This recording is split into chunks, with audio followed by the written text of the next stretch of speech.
নমস্কাৰ মই সাজাদ হুছেইনি পঞ্চায়ত নিৰ্বাচন সম্পৰ্কীয় নতুন এটি ভিডিঅ'ৰ সৈতে সকলোকে স্বাগতম জনাইছোঁ মোৰ আজিৰ এই ভিডিঅ'টোত ভোট গ্ৰহণ সমাপ্ত কৰাৰ পাছত বেলট বক্সৰ লগত আহি কেন্দ্ৰত জমা দিবলগীয়া যিবিলাক খাম সেই খামবিলাকৰ কথা আলোচনা কৰিম কি খাম জমা দিব লাগিব আৰু তাৰ ভিতৰত কি নথিপত্ৰ লাগিব সেই বিষয়ে সুন্দৰভাৱে আলোচনা কৰিম আৰু তাৰ আগতে সেকেন্ড পুলিং বিষয়ে আৰু থাৰ্ড পুলিং বিষয়ে আৰু দায়িত্ব আৰু কৰ্তব্যৰ কথাখিনি উত্তৰতে কৈ যাওঁ যেহেতু মোৰ আগৰ ভিডিঅ'টোত ফাৰ্ষ্ট পুলিং বিষয়া তথা প্ৰিজাইডিং বিষয়াৰ দায়িত্ব আৰু কৰ্তব্য সম্পৰ্কে বিস্তৃতভাৱে আলোচনা কৰিছোঁ এতিয়া সেকেন্ড পুলিং বিষয়াৰ কাম কি সেকেন্ড পুলিং বিষয়াৰ কাম হ'ল এজন ভোটদাতাক বেলট পেপাৰ ইস্যু কৰা যেতিয়া ফাৰ্ষ্ট পুলিং বিষয়াজনে ভোটাৰজন চিনাক্তকৰণ কৰি আৰু বাহঁতৰ তৰ্জনী আঙুলিত অমুচনীয় চিয়াহী প্ৰদান কৰি সেকেন্ড পুলিং বিষয়াজনৰ ওচৰলৈ পঠিয়াব তেতিয়া সেকেন্ড পুলিং বিষয়াজনে তিনিখন বেলেগ বেলেগ ৰঙৰ যি বেলট পেপাৰ থাকিব সেই বেলট পেপাৰ ধাতুৰ স্কেলেৰে সুন্দৰভাৱে ফালি পেলাই তাৰ যি কাউণ্টাৰ ফলিঅ' থাকিব সেই কাউণ্টাৰ ফলিঅ'ত ভোটদাতাজনৰ সিগনেচাৰ অথবা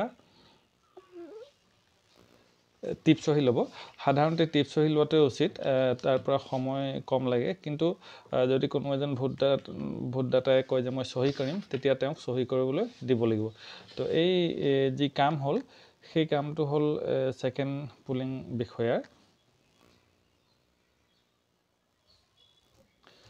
প্ৰত্যেকজন ভোটাৰ যাতে সহি লোৱা হয় সেই কথাটো তেওঁ দৃষ্টি দিব লাগিব তাৰ পাছত আহিলে থাৰ্ড পুলিং বিষয়া থাৰ্ড পুলিং বিষয়াজনৰ কাম হ'ল যি বেলট তিনিখন সেকেন্ড পুলিং বিষয়াই ইস্যু কৰিব সেই বেলট কিখন সঠিকভাৱে ভাঁজ কৰিবলৈ দেখুৱাই দিয়া সঠিকভাৱে ভাঁজ কৰাৰ পিছত আৰু যিটো ভোটদানৰ যি সিল থাকিব সেই সিলটোৰ সৈতে ভোটাৰজনক হাতত অৰ্পণ কৰা সঠিকভাৱে ভাঁজ কৰাৰ অৰ্থ হ'ল এনেধৰণৰ ধৰি লওক এখন যদি এখন বেলট পেপাৰ হয় এটা সাইডে কি হ'ব এই সাইডে প্ৰাৰ্থীবিলাকৰ নাম থাকিব আৰু এই সাইডে চিহ্নবিলাক থাকিব আৰু ইয়াতে ভোটদান কৰাৰ সেইটো মাৰিবলৈ তো আমি প্ৰথম এনেকৈ খাৰাকৈ ভাঁজ কৰিবলৈ প্ৰথমতে এনেকৈ ভাঁজ কৰি তাৰ পৰা এনেকৈ ভাঁজ কৰিবলৈ ভাঁজ কৰি তাৰপিছত আকৌ খুলি পেলাই আকৌ দি দিব লাগিব ভোটাৰজনতে এনেকৈ ভাঁজ কৰাৰ কাৰণ এইটোৱে যে যেতিয়া ভোটদাতাজনে এনেকুৱা ইয়াত ভোট দিব তেতিয়া যদি ভাঁজ কৰি দিয়াৰ পিছতো ষ্টাম্পটো যদি পৰে একেজন প্ৰাৰ্থী তাতে পৰিব যদি প্ৰথম ভাঁজটো এনেকৈ কৰি দিয়ে তেনেহ'লে সেই চিয়াহীটো বেলেগত গৈ কৰিব পাৰে আৰু তাৰ ফলত ভোটটো কেনচেল হোৱাৰ সম্ভাৱনা থাকে গতিকে এই শুদ্ধভাৱে ভাঁজ কৰিব লাগিব আৰু ভাঁজ কৰি দেখুৱাই আকৌ ভাঁজটো খুলি ভোটদাতাজনৰ হাতত দিব লাগিব তাৰপিছত থাৰ্ড পুলিং বিষয়াৰ এইটো দায়িত্ব যে ভোটদাতাজনে ভোটদান কৰিছেনে নাই বা যি বেলট পেপাৰ দিয়া হৈছে সেইটো সেই পেপাৰখন ঘৰলৈ লৈ গৈছে নেকি সেই কথাখিনিৰ ওপৰত চোকা দৃষ্টি ৰাখিব তদুপৰি তেখেতে কি কৰিলে এটুকুৰা লাঠি দিয়া হয় সেই বেলট যি বক্স আছে বক্সটো মাজে মাজে খুচি দিব লাগিব বেলট পেপাৰ যাতে সুন্দৰভাৱে ভিতৰলৈ সোমাই যায় অন্যথা যি কিছুমান বৃদ্ধ লোক আহিব বা নতুনকৈ প্ৰথম ভোট দিবলৈ যিসকল আহিব ঠেলিলে ভালকৈ যদি নোসোমায় সেই তেওঁলোকে অসুবিধাৰ সন্মুখীন হ'ব পাৰে আচলতে এই যি ভোট গ্ৰহণকাৰী বিষয়াসকল তেওঁলোকৰ অন্যতম প্ৰধান কামেই হ'ল যে ভোটদাতাসকলক সসন্মানেৰে তথা অতি সুন্দৰভাৱে ভোটদান প্ৰক্ৰিয়াত সহযোগিতা আগবঢ়োৱা তো এই থাৰ্ড পুলিং বিষয়া আৰু সেকেন্ড পুলিং বিষয়াৰ কামখিনি মই থ্ৰুতে কৈ গ'লোঁ আৰু এতিয়া আমি আলোচনা কৰিম যিখিনি আমাৰ জমা দিবলগীয়া ভোট গ্ৰহণ সমাপ্ত কৰাৰ পাছত সেই যি পেকেটকেইটা আমি জমা দিবলৈ তাৰ যি 1 নম্বৰ পেকেট থাকিব সেই 1 নম্বৰ পেকেটটোৰ ৰংটো বগা থাকিব মানে ডাঙৰ সাইজৰ এটা খাম থাকিব আৰু তাৰ ভিতৰতে আৰু সৰু সৰু আৰু 7টা খাম সোমাব লাগিব আৰু এটা কথা মন কৰিব লাগিব যে প্ৰতিটো খামতে ভোটদানৰ যি তাৰিখ সেই তাৰিখটো লিখিব লাগিব প্ৰিজাইডিং অফিচাৰৰ সিগনেচাৰ থাকিব লাগিব তথা ডিষ্টিংগুইছ মাৰ্কটো এই তিনিটা বস্তু আটাইতকৈ গুৰুত্বপূৰ্ণ প্ৰত্যেকটো খামতে এই নিৰ্দিষ্ট জেগা থাকিব নিৰ্দিষ্ট জেগাত সেই সিগনেচাৰ তথা ডিষ্টিংগুইছ মাৰ্ক আৰু তাৰিখটো লিখাটো বাধ্যতামূলক এই যি 1 নম্বৰ পেকেটৰ যি 7টা সৰু সৰু খাম থাকিব 1 নম্বৰ পেকেটৰ ভিতৰত সেই খামকেইটা সিল কৰি পেলাই দিব লাগিব আৰু তাৰ 1 নম্বৰ খামটোত থাকিব mark copy of electoral roll যিখন আমাক প্ৰদান কৰা হ'ব তাৰ পৰা ভোটাৰসকলৰ যি মাৰ্ক কপি থাকে আৰু 2 নম্বৰত থাকিব sign and unused ballot paper আজি সাইন কৰা হয় যেহেতু প্ৰত্যেকখন বেলেগ পেপাৰ বেক সাইডে প্ৰিজাইডিং অফিচাৰৰ সাইন কৰাৰ পিছত যিবিলাক থাকি যাব সেই থাকি যোৱাৰ উইথ কাউণ্টাৰ ফলিও মানে এনেকুৱা ধৰি এখন ধৰি লওক বেলট পেপাৰ ইয়াৰে ইমানটুকু মানে এনেকৈ ফুটা থাকিব সেইটো ফালি দিব লাগিব এইটো মতদাতাই লৈ যাব আৰু এইটুকু যিটো থাকি যাব সেইটো কাউণ্টাৰ ফলিও বুলি কয় তো সেই থাকিব সেইটো 2 নম্বৰ পেকেটত 3 নম্বৰ পেকেটত থাকিব not sign and unused ballot paper যদি আপোনালোকৰ অসুবিধা হয় লিখিও ল'ব পাৰে কথাখিনি 4 নম্বৰ খামত থাকিব counter ফলিও of used ballot paper 5 number খামত থাকিব টেণ্ডাৰ বেলট পেপাৰ 6 নম্বৰ খামত থাকিব কেনচেল বেলট পেপাৰ আৰু 7 নম্বৰ খামত থাকিব ডেমেজ বেলট পেপাৰ এই 5 6 আৰু 7 টেণ্ডাৰ বেলট কেনচেল বেলট আৰু ডেমেজ বেলট যদি নাথাকে তেনেহ'লে সেই তিনিটা ঠাইত বগা কাগজ এখনত নীল বুলি লিখি সেই খাম নিৰ্দিষ্ট খামকেইখনত সোমোৱাই পেলাই সিল কৰি পেলাই লৈ আহিবলৈ জমা দিয়া সময়ত আৰু এটা দৃষ্টি ৰাখিবলৈ কথা হ'ল যে ভোট গ্ৰহণ কেন্দ্ৰতে যিমান পাৰি কামখিনি যদি কৰি অনা হয় তেনেহ'লে বেলট বাকচ জমা দিয়া সময়ত সুবিধা হয় নহ'লে আমি দেখিছোঁ বহু ক্ষেত্ৰতে তাতে ভালদৰে কামখিনি কৰি অনা নহয় আৰু ইয়াত যেতিয়া কেন্দ্ৰত জমা দিবলৈ অহা হয় তেতিয়া মানে ক'ৰবাত মাটিয়ে পাতিয়ে বহি পেলাই আৰু বৰ খেলিমেলিৰ মাজত এই কামবোৰ কৰোঁতে বহুত দেৰি লাগে গতিকে চিজিলকৈ যদি কামখিনি তাতে কৰি অনা হয় তেতিয়া ইয়াত জমা দিবলৈ সোনকালে জমা দি আজৰি হ'ব পাৰি তাৰপিছত যিটো 2 নম্বৰ পেকেট থাকিব সেই পেকেটটোৰ ৰংটো থাকিব হালধীয়া মনত ৰাখিব আপোনালোকে প্ৰথম 1 নম্বৰ পেকেটটোৰ ৰংটো বগা থাকিব ডাঙৰ সাইজৰ আৰু 2 নম্বৰ পেকেটটোৰ ৰংটো হালধীয়া থাকিব সেইটো ডাঙৰ সাইজৰ থাকিব আৰু ইয়াৰ ভিতৰতো 7খন সৰু সৰু খাম থাকিব 7টা সৰু সৰু খাম থাকিব 1 নম্বৰ পেকেটৰ ভিতৰতো 7টা সৰু সৰু খাম থাকিব নিৰ্দিষ্ট আৰু 2 নম্বৰ পেকেটটোতো 7টা সৰু সৰু নিৰ্দিষ্ট খাম থাকিব আৰু এই খামকেইটা সিল নকৰাকৈ জমা দিবলৈ ইয়াত কি থাকিব এই 2 নম্বৰ পেকেটৰ 1 নম্বৰত থাকিব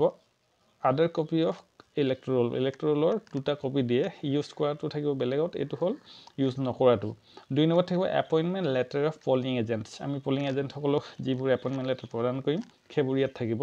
3 নম্বৰত থাকিব লিষ্ট অফ চেলেঞ্জ ভোটাৰসকলৰ যদি চেলেঞ্জ ভোট দিয়া হৈছিলে আৰু যদি নাথাকে তেনেহ'লে নীল বগা কাগজত আগৰ দৰে নীল লিখি পেলাই তাত সোমোৱাব লাগিব 4 নম্বৰত থাকিব ডিক্লেৰেশ্যন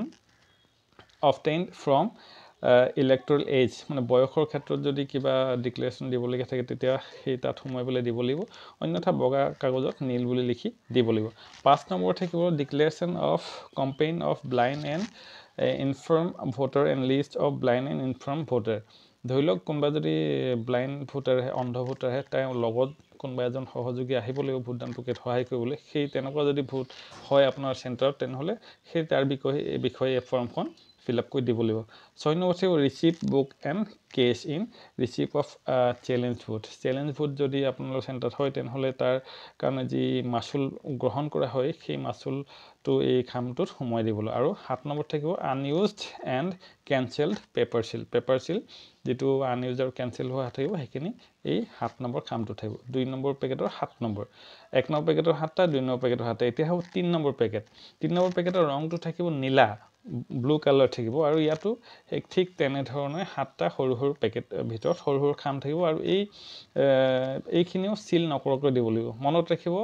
1 নম্বৰ পেকেটৰ যিবিলাক ভিতৰত থকা খাম সেইবিলাক সিল কৰি দিব লাগিব 2 নম্বৰ পেকেট আৰু 3 নম্বৰ পেকেটৰ ভিতৰৰ খামবিলাক সিল নকৰাকৈ দিব লাগিব তাতে 3 নম্বৰ পেকেটৰ 1 নম্বৰটো থাকিব প্ৰিজাইডিং অফিচাৰৰ হেণ্ডবুক 2 নম্বৰত থাকিব মেটেল সিল যিটো মানে মেটেল সিল থাকিব ফৰ টিয়াৰিং বেলট পেপাৰখন মেটেল চিট আচলতে ফালিবৰ কাৰণে এডাল ধাতুৰ স্কেল যে দিয়া হয় সেই স্কেলডাল থাকিব 3 নম্বৰটোত থাকিব ইনডেলিবল ইংক অমোচনীয় চিয়াহী তাত থাকিব 4 নম্বৰত থাকিব ষ্টাম্প পেড তাৰপিছত 5 নম্বৰত থাকিব ডিষ্টিংগুইছ চিল 6 নম্বৰত থাকিব মেটেল চিল 7 নম্বৰত থাকিব এৰো ক্ৰছ মাৰ্ক মানে ভোট দিবলৈ যিটো থাপ্পা দিয়া হয় সেইটো থাকিব 3 নম্বৰ পেকেটত এই বস্তুখিনি থাকিব আৰু 4 নম্বৰ পেকেট এটা হ'ব সেই 4 নম্বৰ পেকেটত এই পেকেট কৰাৰ বাদ বাকি যিখিনি বস্তু দিব চেণ্টাৰৰ পৰা সেই গোটেই বস্তুখিনি সামৰি হুতৰি ধৰি লওক কিবা সূতা এনেকুৱা ষ্টেপলাৰ যদি দিয়ে সেইবোৰ গোটেইখিনি একেলগে সোমোৱাই দিবলৈ তাৰপিছত আৰু 5 নম্বৰ যিটো পেকেট সেইটো হ'ল আটাইতকৈ গুৰুত্বপূৰ্ণ আৰু সেইটো হাতে জমা দিব লাগিব আৰু সেই 5 নম্বৰ পেকেটৰ কালাৰটো হ'ব পিংক কালাৰ আৰু ডাঙৰ সাইজৰ এখন এনভেলপ থাকিব আৰু তাৰপিছত কি হ'ল সেই তাতে 1 নম্বৰ 5 নম্বৰ পেকেটটোৰ ভিতৰতে 5টা সৰু সৰু খাম থাকিব তাৰে 1 নম্বৰত হ'ব বেলট পেপাৰ একাউণ্ট লিখি ৰাখিব যদি দৰকাৰ হয় আপোনালোকৰ 2 নম্বৰত হ'ল পেপাৰ সিল একাউণ্ট 3 নম্বৰত হ'ল declaration of presiding officer declaration দুটা দিয়া হয় বিফৰ পোল আৰু আফটাৰ পোল আৰু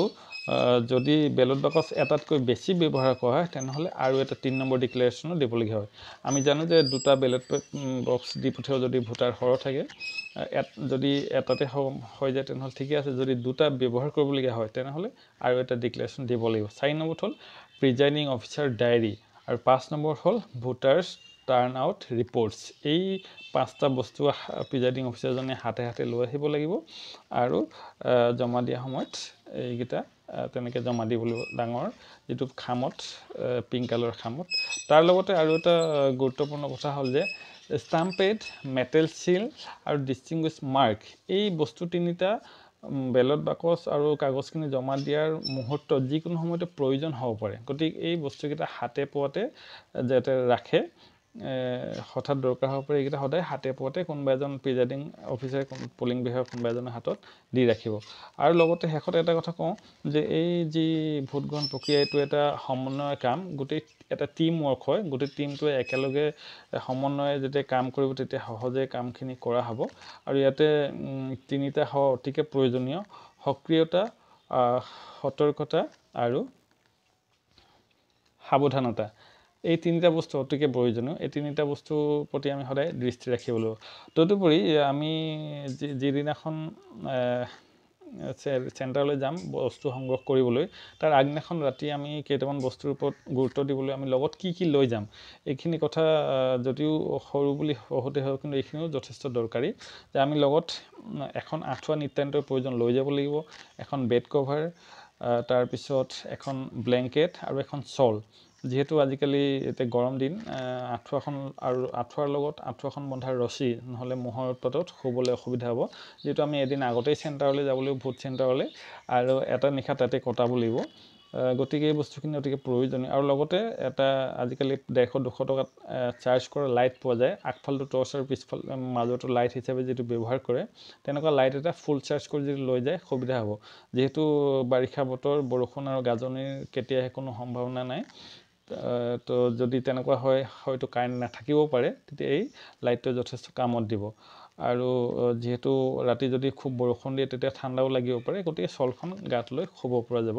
আৰু লগতে বিস্কুটৰ পেকেট 2-এটা বা ড্ৰাই ফ্ৰুটছ লগতে অলপমান চিৰা বা গুড় লগত লৈ যাব পাৰে কল অলপো লৈ যাব পাৰে যেহেতু এই পঞ্চায়ত নিৰ্বাচন গাঁৱতে অনুষ্ঠিত হোৱাৰ বিভিন্ন ভিতৰুৱা ঠাইলৈকে যাব লাগিব ক'ত কাৰ ডিউটি পৰে সেইটো কোনো ঠিক নাই গতিকে খোৱাৰ হয়তো সুবিধা নহ'ব পাৰে গতিকে এই বস্তুখিনি যদি লগত লৈ যোৱা হয় তেনেহ'লে ভোকত থাকিবলগীয়া নহয় ধৰি লওক যদি সুচল হয় তেনেহ'লে কাৰোবাৰ হাতোৱাদি ৰন্ধাই খোৱাৰ ব্যৱস্থা কৰিব পৰা যাব যদি তেনেকুৱা ব্যৱস্থা কৰিব পৰা নাযায় তেনেহ'লে এই বস্তুখিনি লৈ গ'লে সকলোৰে সুবিধা হ'ব আৰু লগতে কাৰোবাৰ যদি প্ৰেছাৰ আছে বা চুগাৰ আছে তেনেকুৱা ধৰণৰ কিবা নিৰ্দিষ্ট ঔষধ গ্ৰহণ কৰে সেই ঔষধখিনি লগতে লৈ গ'লে সুবিধা হ'ব আৰু বাকী সৰু সুৰা যিবিলাক গেছৰ বা জ্বৰ এনেকুৱা ভাইৰেলৰ মেডিচিন চেণ্টাৰৰ পৰা আমাক যোগান ধৰে তো তাৰ উপৰিও যদি কাৰোবাৰ বিশেষ ঔষধৰ প্ৰয়োজন সেই ঔষধখিনি লৈ যোৱাটো নিতান্তই প্ৰয়োজনীয় আৰু যিহেতু বাৰিষাৰ বতৰ বৰষুণৰ সম্ভাৱনা নিশ্চয় আছে গতিকে লগতে এটা ছাতিও যদি লৈ যায় তেনেহ'লে সকলোৱে সুবিধা হ'ব তো এই পঞ্চায়ত নিৰ্বাচন সম্পৰ্কীয় এই ভিডিঅ'টোত মই চেষ্টা কৰিলোঁ যিখিনি ভোট গ্ৰহণৰ পাছত জমা দিবলৈ খামখিনিৰ কথা আৰু পেকেটখিনিৰ কথা সুন্দৰভাৱে জনাবলৈ যদি ভিডিঅ'টো চাই ভাল পাইছে তেনেহ'লে সতীৰ্থসকলৰ মাজত শ্বেয়াৰ কৰি দিব আৰু মোৰ পৰৱৰ্তী ভিডিঅ'সমূহ পাই থাকিবৰ বাবে চেনেলটো ছাবস্ক্ৰাইব কৰি দিব ধন্যবাদ